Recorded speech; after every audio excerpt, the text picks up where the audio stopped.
Pasaules ceļu satiksmes negadījumu, upuru piemiņas diena, atcerēšanās atbalsts ievainotajiem un tuviniekiem, kā arī aicinājums veikt vairāk darbību, drošāku ceļu labā. Katru gadu novembra 3.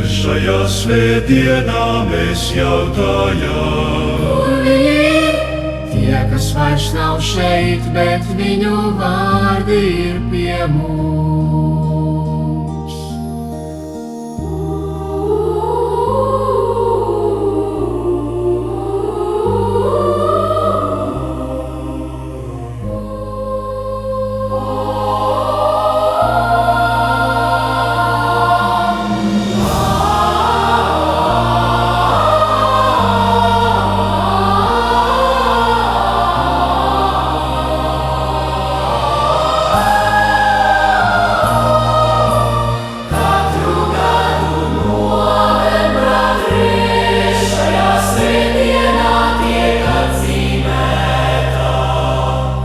Pasaules ceļu satiksmes negadījumu, upuru piemiņas diena, atcerēšanās atbalsts ievainotajiem un tuviniekiem, kā arī aicinājums veikt vairāk darbību, drošāku ceļu labā.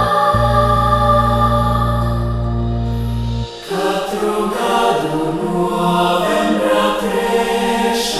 svētdienā mēs jautājam, Kur viņi ir? Tie, kas vairs nav šeit,